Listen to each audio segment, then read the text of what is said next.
Unaware the barren wife he insulted was about to win $100 million lottery, husband threw her out of the house after believing rumors. What she did next? Crush everyone. He didn't just insult me. He didn't just repeat the words his mother had been whispering into his ear for months. On the night everything in our lives was about to change, my husband stood in the middle of our own living room, his mother watching proudly from behind his shoulder, and told me that I was barren, useless, and a burden he wished he had never married. He said it with a certainty that came from someone who believed he finally had proof to justify the cruelty. What he didn't know, what neither of them could have imagined, was that only a few hours earlier I had been sitting in a private room at the state lottery headquarters, quietly signing the final verification documents for a life-altering $100 million win. But before any of that unraveled, I was simply a tired woman walking into her home after a long day. The house was strangely dark, the kind of deliberate darkness that tells you something is waiting on the other side of it. I had spent the afternoon at the fertility clinic, hearing the same painful truth I had heard too many times. My chances of conceiving were almost non-existent. I left the clinic fighting back the familiar sting of disappointment, grateful at least for the small miracle sitting inside my purse, a folded envelope that confirmed my unexpected lottery win. I had planned, foolishly perhaps, to tell my husband everything that night. I imagined his relief. I imagined us starting over. I imagined him finally looking at me with something other than frustration. Instead, I stepped into a room that felt staged, heavy, and far too quiet. Daniel stood rigid in the center like he had been rehearsing a speech. His mother, Theresa, sat on the edge of the couch with the triumphant expression of someone who had finally found the evidence needed to justify her long-held resentment. Their silence carried accusation long before Daniel opened his mouth. "Where were you?" he demanded. His voice wasn't simply angry.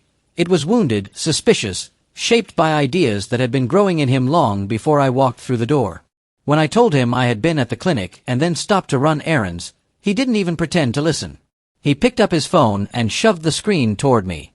A single photo filled it, me, outside the clinic, speaking with a male nurse who had handed me discharge papers and wished me good luck.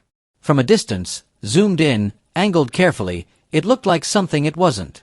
And from the look in Daniel's eyes, I knew exactly who had taken it. In that moment, everything shifted. I hadn't yet been thrown out. I hadn't yet realized how far his mother's influence had burrowed into the softest parts of him. I hadn't even touched the envelope in my purse that held a future beyond anything we had ever dreamed. All I knew was that the night I expected to bring hope had become the night my husband decided he no longer wanted me. Daniel didn't want calm. He didn't want explanation. What he wanted was confirmation. Confirmation of a story he had already built inside his head long before I even stepped into that dark room. His breathing was sharp, shoulders tense, eyes darting between the photo on his phone and his mother, who sat behind him like a judge waiting for the verdict she had written herself. Theresa didn't raise her voice. She didn't need to. Her influence worked in slow, deliberate strokes, the kind that settled quietly into the cracks of Daniel's insecurities. When he asked, "Why would you be talking to him when you told me the appointment was private?" she placed a gentle hand on his arm as though she were comforting a frightened child, not fueling a disaster. "Daniel," she murmured softly, "I told you something wasn't right. A faithful wife doesn't linger with another man after leaving a fertility clinic. She's hiding something from you." Her voice was steady, confident, practiced. Years of subtle manipulation had built this moment brick by brick. Watching her, I felt an old ache rising, one I had tried to ignore throughout our marriage. From the moment Daniel married me, Theresa had believed I stole something from her. Not a son, but control. And she wanted that control back in full. Daniel's jaw tightened as the photo trembled in his hand. I could see the conflict behind his eyes. The man who once loved me, wrestling with a frightened boy who had spent his childhood being shaped, guided, and overshadowed by the same woman now whispering poison into his ear. "Where did you get this picture?" I asked quietly. Theresa's eyes flickered with a small, satisfied smile. "I was near the clinic," she said, as if it were the most natural thing in the world for a mother-in-law to stalk her daughter-in-law's medical appointments. "You didn't see me. You were far too occupied." Daniel swallowed hard, absorbing her narrative as if it were truth carved into stone. His voice dropped to a whisper, trembling with hurt. "You keep secrets from me, Anna. You always have. Late appointments, phone calls you don't explain, clinic visits you try to rush through. How am I supposed to trust anything you say? The irony wasn't lost on me. I had hidden things, yes. But I had hidden them to protect him. Protect his pride. Protect his fragile hope. Protect him from knowing how deeply I carried the blame for our infertility. Protect him from the financial stress he didn't realize I absorbed quietly for years. But in his eyes, every sacrifice now looked like deceit. I stepped forward slowly, trying to keep my voice even. Daniel, that photo doesn't show what you think. He's a nurse. He was handing me forms and encouraging me. Nothing more. Theresa let out a soft exhale, the kind people make when hearing a lie they've already decided not to believe. Daniel didn't look at me. He looked at the photo again. And something inside him snapped, not loudly, not violently, but in that quiet, irreversible way a person makes a choice they think is self-preservation. He whispered, "I can't be made a fool again." And in that moment, I realized the truth. Tonight wasn't about the picture. It wasn't about the nurse. It wasn't about the clinic. It was about every fear Daniel had carried since childhood, and the mother who had never let him forget them. The anger that filled the room didn't come only from the photo or the accusations. It came from something older, something woven deep into Daniel long before he ever met me. As he paced back and forth, rubbing the back of his neck and muttering under his breath, I saw a familiar shadow crossing his expression, one I had learned to recognize but never fully understood until that night. It was fear. Fear shaped by a childhood spent trying to earn love from someone who never allowed him to be his own person. Theresa watched him unravel with an unsettling calm, as if she knew exactly which memory he was sinking into. She leaned back on the couch, hands folded neatly in her lap while her eyes sharpened the longer he spiraled. She didn't have to raise her voice. Her silence had power, the kind of power built over decades of conditioning. "Daniel," she finally said, her tone gentle enough to sound maternal, but firm enough to corner him. "You remember what happened last time you trusted blindly. You remember who left you." Her words hit him with the force she intended. His shoulders stiffened, and his breathing shortened, as though she had reached into the past and pulled out an old wound she kept carefully preserved for moments like this. I watched him sink into that memory. 6-year-old Daniel crying on the kitchen floor while his father walked out the front door, Theresa clutching him so tightly that the comfort blurred into possession. He once told me that she whispered, "It's just you and me now. I won't let anyone take you from me." At the time, I thought it was a story of a mother who loved her child. Tonight, I understood it differently. It was a promise with chains attached. Theresa leaned forward, her voice a quiet blade. "I told you this would happen. Women like her don't stay loyal. They choose convenience. They choose someone else when things get difficult." I felt her gaze on me, not analytical, not even curious, just cold and triumphant, as if she had been waiting for years to prove a point she herself created. Daniel's voice cracked. "Mom, I don't know what to believe." "You don't have to know," she replied. "I'm telling you the truth." She reached into her purse and pulled out a printed screenshot of the same photo, as if she wanted to show him the accusation in a more permanent form. "Look at her body language. Look at how close they are. Would a woman desperate to save her marriage stand like that with another man?" He stared at the image again, as though searching for something. Confirmation, reassurance, a reason to confront reality instead of the story his mother wanted him to accept. But Theresa had already planted the thought, and she knew her son well enough to let his mind do the rest of the work. I stepped toward him slowly, choosing my words with care. "Daniel, I need you to hear me. I did nothing wrong. That man is a nurse. He was giving me paperwork." I was still shaken from the appointment but he interrupted, not with anger this time, but with a hollow, frightened whisper. "Why didn't you tell me you were there? Why do I have to find out like this?" "Because I didn't want to add my pain to yours," I thought. "Because every time I tried to share my fears, you shut down or shut me out. Because I had spent years cushioning your insecurities, believing that protecting your pride meant protecting our marriage." But I knew he wouldn't hear that tonight. Theresa stood, placing a steadying hand on his back as if she were guiding him, shaping him, claiming him all over again. "You deserve honesty, Daniel," she said softly. "And you're not getting it from her." In that moment, I realized something painful. I wasn't fighting a misunderstanding. I wasn't fighting a photo. I was fighting a lifetime of emotional dependence, a bond between mother and son so tangled that truth had no place to breathe. And for the first time that night, a quiet certainty spread through me. This wasn't just a marriage in trouble. This was a marriage being dismantled deliberately. Just when the tension in the room felt tight enough to snap, the hallway door creaked softly, and another presence stepped into the scene, one that made the air shift in a different, quieter way. Lena Hart appeared from the dim corridor, hands clasped gently in front of her, her expression arranged into soft concern as if she had been listening for the exact moment to emerge.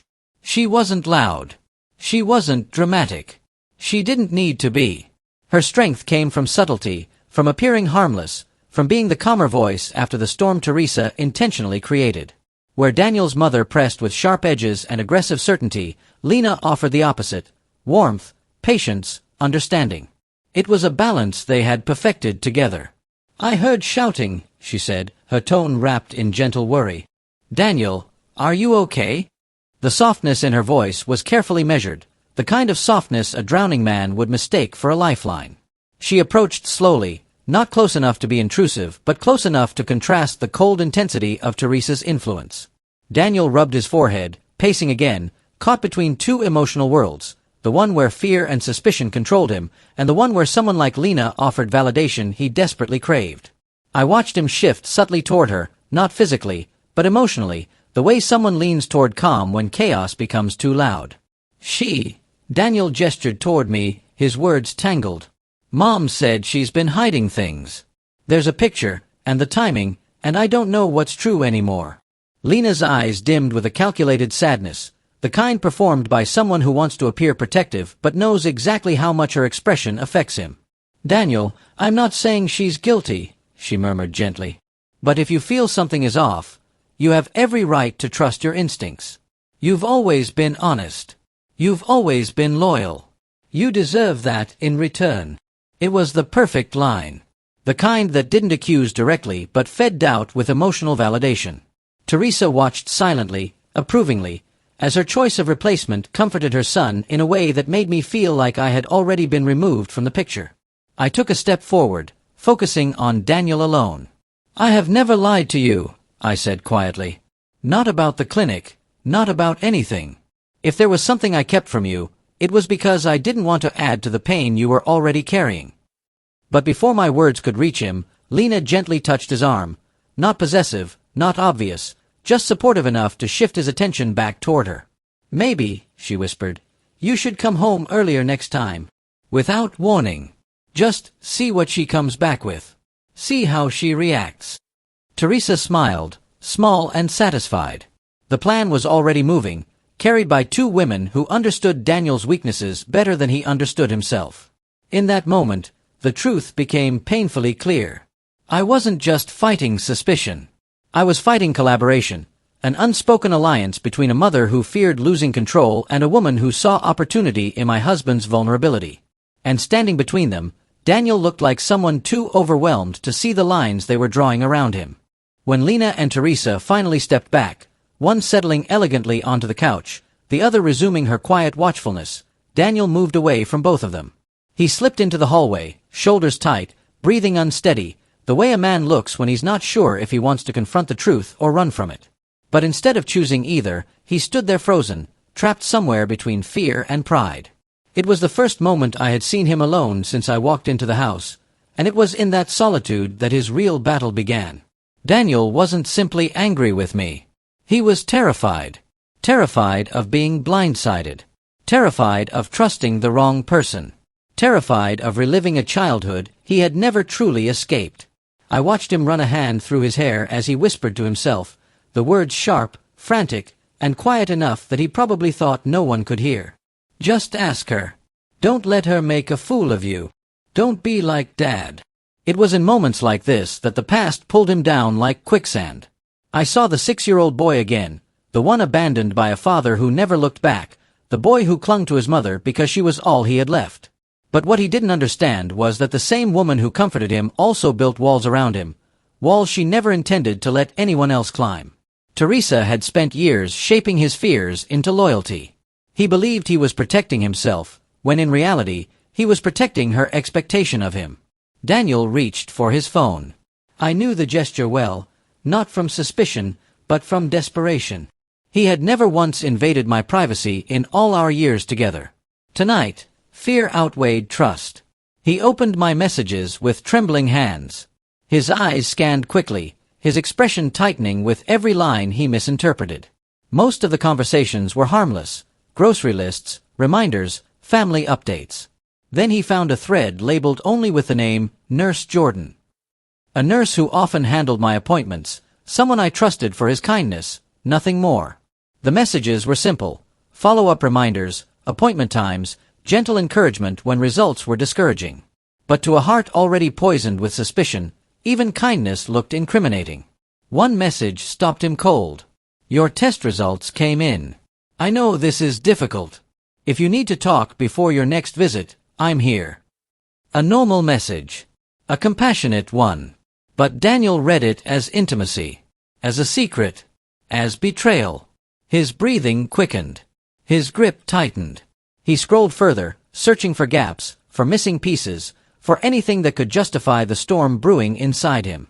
Every message he misunderstood became another brick in the case he was building against me.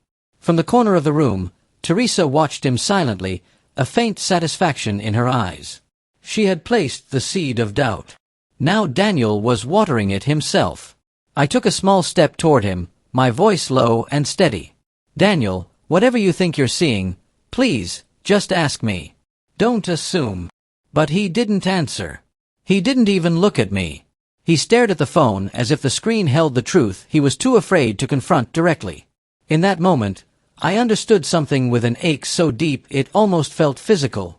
I wasn't losing my marriage to a rumor or a photo. I was losing it to a fear rooted long before I existed. And the worst part was knowing that the truth, no matter how gentle, couldn't reach a man who had already chosen his story. Daniel stood in the hallway for a long time, staring at my phone as if the answers he feared were hidden between the lines. His shoulders lifted and fell with uneven breaths, the kind that come from someone who can no longer separate imagination from reality. He wasn't just reading my messages. He was reading them through the filter of every insecurity he'd been carrying since childhood. And with each passing second, the boy who grew up abandoned by one parent clung tighter to the parent who remained, unable to recognize how much of himself he'd surrendered in the process. When he finally slipped the phone back onto the table, he didn't look relieved. He looked hollow, as though the small gaps in the message history, routine deletions from clinic reminders, became proof of something he'd already decided to believe. Silence filled the hallway, followed by a soft vibration against the table. His attention snapped to it instantly. A new message. From Lena. She chose her words with the precision of someone who understood exactly how fragile he was in this moment. If you go home early and say nothing, you might finally see who she really is. Simple, gentle, powerful enough to reshape his entire night. I watched the shift in him. It wasn't loud or sudden. It was the kind of shift that happens when someone's fear finally finds a direction, when doubt becomes certainty not because it is true, but because it is easier to believe than facing the possibility that they misjudged the person they love. He locked his jaw, straightened his shoulders, and walked into the living room with a determination that didn't belong to him. It belonged to the fear inside him. It belonged to Theresa's whispered suspicions. It belonged to Lena's quiet encouragement. It belonged to the child who once promised never to be abandoned again, even if it meant abandoning others first. Theresa looked up the moment he entered, her expression shifting into something almost expectant. She didn't need to ask what he saw or what he believed. She could read it in his posture, in the agitation trembling in his fingers, in the way he avoided looking at me as if eye contact might soften him. "Daniel," she murmured, her voice warm but edged, "are you ready to confront her truth?" He nodded slowly. Too slowly. It wasn't conviction, it was surrender. And that made it hurt even more. He didn't ask me where I truly was. He didn't ask why I looked exhausted or why my purse felt heavier than usual with the envelope he didn't know existed. He didn't ask why I hadn't cried at the clinic that afternoon. He didn't ask anything that mattered. Instead, he sat in the dark, waiting for me to walk through the door. Waiting to confront a version of me that didn't exist. Waiting to judge me before I even spoke. And somewhere, Deep beneath the anger on his face, there was something far more dangerous, a belief that this confrontation would protect him from repeating the pain of his past, even if it destroyed the present we built together. By the time I finally stepped into the house, keys jingling softly, purse still holding the life-changing secret I planned to share, Daniel was already gone, not physically, but emotionally. He had crossed a line in his mind long before either of us realized there would be no easy path back. He wasn't waiting for answers. He was waiting for confirmation. The moment I pushed open the front door, I felt it, that strange, eerie stillness that doesn't belong in a home unless something is waiting to happen. Usually, Daniel would leave at least one light on for me. Tonight, the entire house was swallowed in deliberate darkness, the kind that made every shadow feel like a trap. I stepped inside slowly, the soft click of the door behind me sounding far louder than it should have. My purse felt heavy against my shoulder, not just from the envelope inside it, but from the hope I had carried all day, a hope I foolishly thought would finally mean something good for us. "Daniel!" I called, voice tentative, scanning the dimness. There was no answer, only the faint hum of the refrigerator and the sharp awareness that someone was watching me. As my eyes adjusted, I finally saw him, standing rigidly in the center of the living room, back stiff, hands clenched.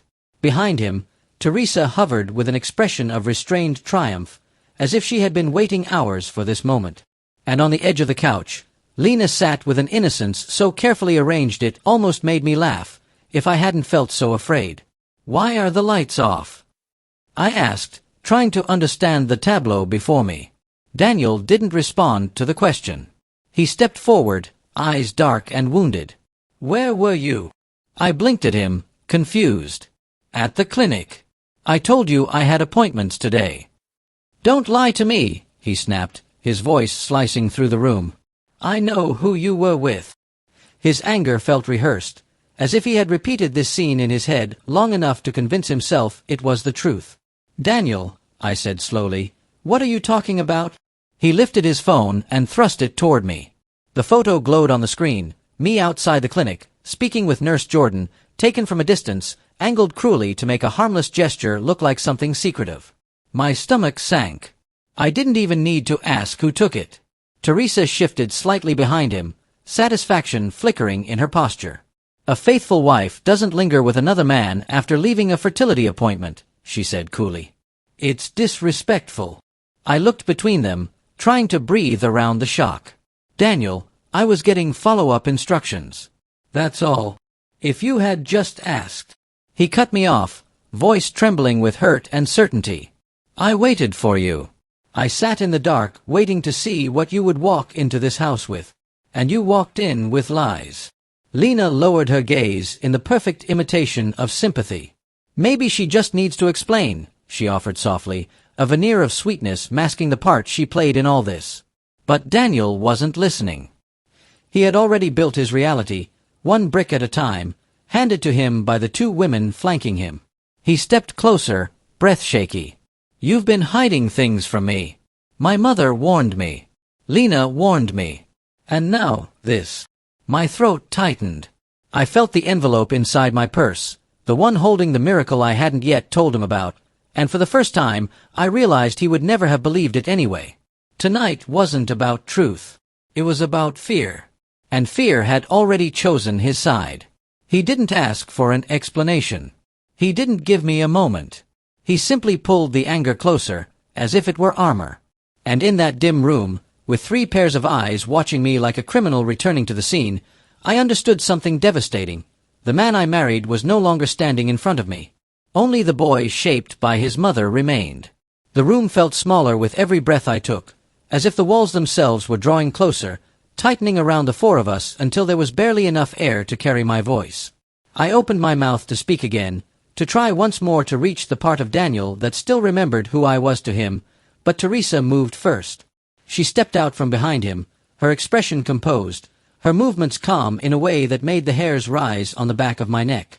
She walked toward the corner of the living room, the one I hadn't noticed earlier, and bent down with a deliberate slowness that made dread pool in my stomach. When she straightened, she carried a small metal bucket in her hands. The moment she set it on the floor, the sour smell hit me, sharp, foul, unmistakable. It wasn't just water. It was the kind of cloudy, murky liquid that collects after a mop has scraped through dirt and grime. Daniel stared at it, confused, unsure whether to move or to question what he was seeing. But Theresa didn't leave space for doubt. She placed a firm hand on his shoulder, guiding him the way a handler leads an animal toward an instruction it doesn't yet understand. "This house needs cleansing," she said softly, as if declaring a simple truth. "Start with the one who brought shame into it." My breath caught. Even Lena looked momentarily startled, shifting uncomfortably on the couch, though she didn't say a word to stop any of it. She was complicit, even in her silence. "Mom, this is too much," Daniel murmured, his voice trembling with uncertainty. But Theresa tilted her head, her voice calm and chilling. "She humiliated you first, Daniel. She lied. She made you look foolish. Are you going to just stand there and let her do that to you?" He hesitated, and in that moment of hesitation, I saw everything. His confusion, his fear of disappointing her, his fear of being wrong, his fear of repeating his father's mistakes. His shoulders rose and fell in uneven breaths. He wasn't looking for truth anymore. He was looking for permission to break. I stepped forward slowly, my voice steady even as my heart pounded. "Daniel, listen to me. If you do something you can't undo, you will regret it. Put the bucket down. Talk to me. Look at me." For a split second, I thought I saw him falter. His grip loosened. His gaze flicked to mine. There was a flicker, small, fragile, of the man I had loved for years. But then Theresa whispered something I couldn't hear, and whatever remained of him shifted irrevocably. He lifted the bucket. My body went still. I couldn't move. The moment stretched into something suspended in time, unnatural and inevitable. I whispered his name one last time, a final plea. He threw. The cold, filthy water hit me with such force that it stole my breath. It drenched my hair, my clothes, my skin. The smell clung to me instantly, sinking into my pores, as if it wanted to mark me with something I could never fully wash away. I stumbled back, my shoulder hitting the wall. No one moved. Not Theresa. Not Lena. And not Daniel, whose hands trembled as he stared at what he had just done. I pushed myself upright slowly, wiping a line of dirty water from my cheek, and in that moment of absolute humiliation, something inside me shifted, not loudly, not violently, but with a quiet finality. He had thrown water, but he had also thrown away everything we had ever been. The silence after the water hit me was almost louder than the splash itself. It filled the room like a thick fog, settling over every surface, every breath, every heartbeat. I stood there for a moment, dripping, the cold seeping into my bones, the sour smell curling around me like smoke from something that had been burning long before tonight. Daniel stared at me with wide, horrified eyes, as if only now realizing what his hands had done. But the damage had already wrapped itself around us, sealing a truth we could never return from. I didn't shout. I didn't cry. I didn't beg for an explanation or an apology. I simply lifted my fingers and wiped a slow, deliberate line of dirty water from my cheek. It felt like marking a boundary, one that had taken far too long to draw. I held Daniel's gaze for a long second, and something inside me settled with a finality I hadn't expected. I breathed one sentence, barely above a whisper, "You will regret this." Not a threat. Not rage. Just a quiet truth, spoken by someone who had finally seen the full shape of her life. The room tensed. Theresa stiffened. Even Lena's carefully arranged composure faltered for a moment. I didn't wait to see their reactions. I turned and walked down the hallway, leaving small puddles behind me, each one a piece of the humiliation they thought would break me. In the bathroom, I closed the door gently, an act far calmer than the chaos inside me, and turned on the light. The reflection staring back at me didn't look like the woman I saw in the mirror that morning. My hair was plastered to my skin, water dripping down my neck. My face was streaked with grime and betrayal. But the eyes were different. They were steady, cold, awake. I gripped the edge of the sink, trying to steady my breath. The humiliation burned, but beneath it lay something far heavier, clarity. Memories rose without warning, one after another, like the timeline of our marriage replaying itself in cruel detail. 4 years ago, Daniel came home pale and shaken, telling me he had lost his job. I took his hands and told him we would manage. And I meant it. I worked longer hours, took extra projects, paid bills quietly so his pride wouldn't fracture under the weight. 2 years ago, I turned down a significant promotion because he felt uncomfortable being less successful than his own wife. I smiled then, told him it wasn't the right time, told myself that protecting his pride meant protecting the marriage. Every sacrifice, every compromise, every moment I made myself smaller so he could feel tall. And still, tonight, he threw me out emotionally before he even touched the bucket. I slowly removed my wet clothes, each piece heavier than the last, as if drenched not with water but with every moment of silence, patience, and understanding I had carried for years. I stepped into the shower and let clean water run over my skin, washing away the filth but not the revelation. This wasn't anger. Anger burns fast. This was realization, slow, cold, unshakable. By the time I wrapped myself in a robe and sat on the closed toilet seat, my breathing had steadied. My hands no longer trembled. My heart no longer raced. I reached for my phone. And for the first time in our marriage, I wasn't reaching out to comfort anyone. I was reaching out to protect myself. I sat on the closed toilet lid, wrapped in a warm robe that couldn't compete with the cold settling inside my chest. The bathroom was quiet except for the faint drip of water sliding from my hair onto the tiled floor, each drop reminding me of what had just happened, each one pushing me further from the woman who walked into the house only an hour earlier. My phone glowed softly in my hand, the screen illuminating the calm I had forced over my face. I didn't rush. I didn't shake. I didn't fall apart. Instead, I opened the security app. A small thumbnail appeared first, the live view of the living room camera I installed months ago when Theresa developed the habit of entering our home unannounced. I pressed play on the recording the app had silently captured tonight. There it was, every moment. Recorded clearly, sound and all. Theresa handing Daniel the bucket. Daniel shouting. Lena watching. The water hitting me. My body hitting the wall. Their faces. Their choices. Their intentions. All preserved. A single clip that told a story none of them ever expected me to have proof of. I saved the footage to a hidden folder labeled the way my attorney advised months ago, personal documentation. Back then, it felt unnecessary. Tonight, it felt like the only thing keeping me anchored. I opened a hidden message thread titled simply, A. Lewis. Adrian Lewis, my lawyer, recommended by Arthur when he began to notice how much I had shrunk around my own husband. I never imagined I would need her so soon. I barely imagined needing her at all. My fingers typed steadily. Use the footage from tonight. File everything. Move forward immediately. There was no hesitation. No fear. No second guessing. My message delivered with a soft chime. As if on cue, the hallway outside the bathroom creaked. Slow steps. A shadow passing under the door. Daniel. I lifted my head, listening. He paused outside, silent, as if trying to gather the courage to knock. Or maybe he was trying to read the atmosphere, searching for evidence of the breakdown he thought I was having.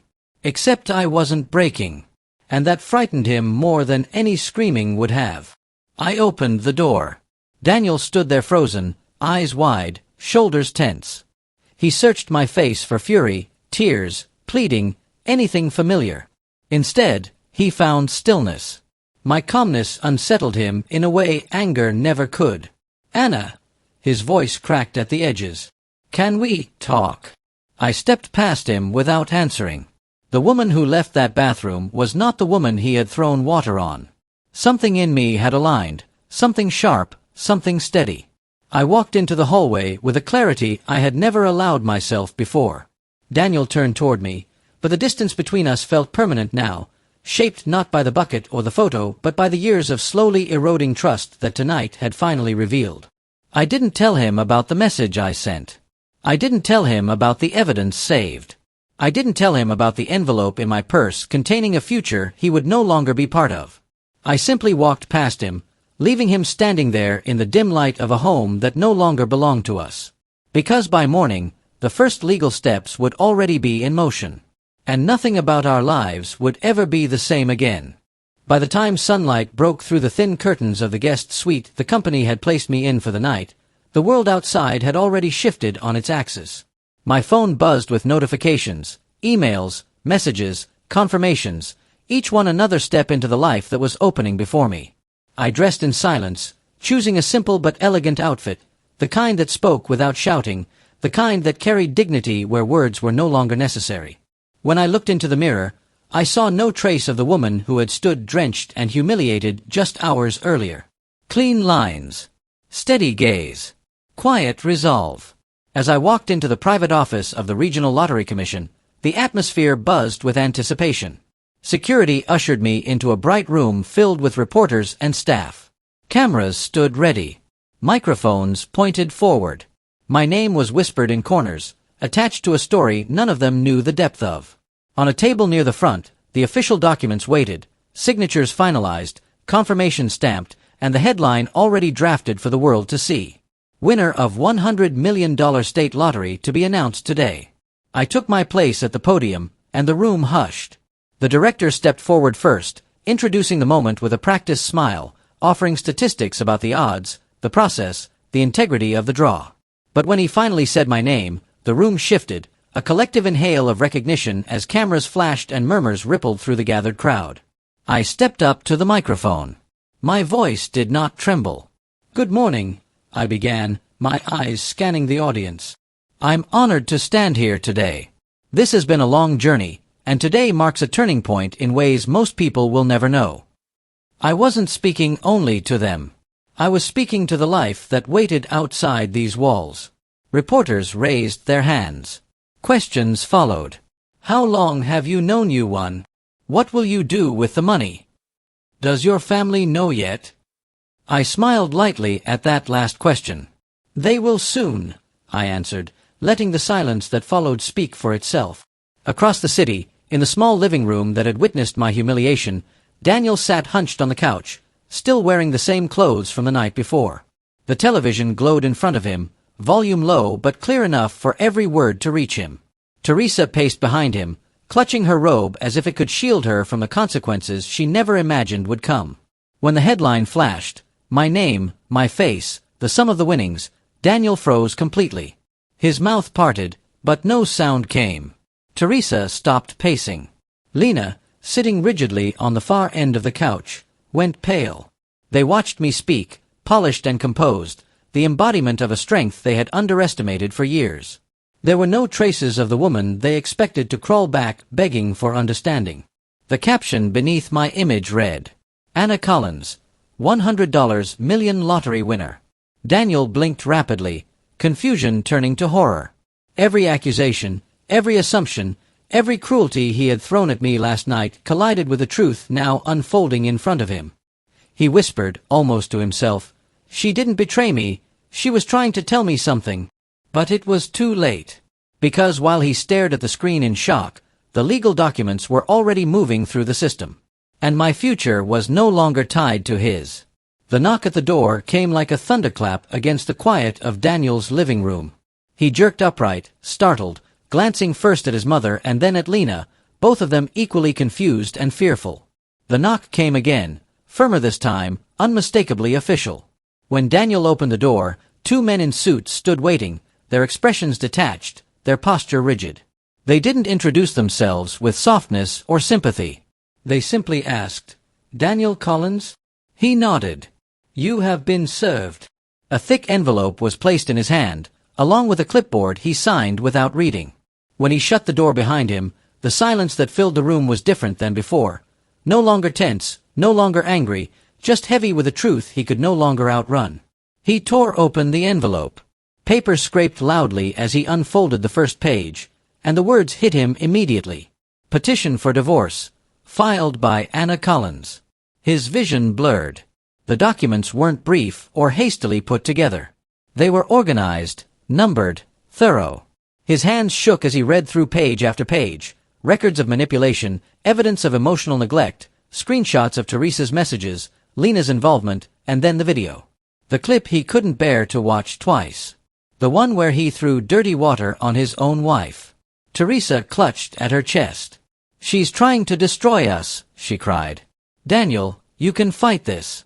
Tell the court she twisted it." But Daniel could barely breathe.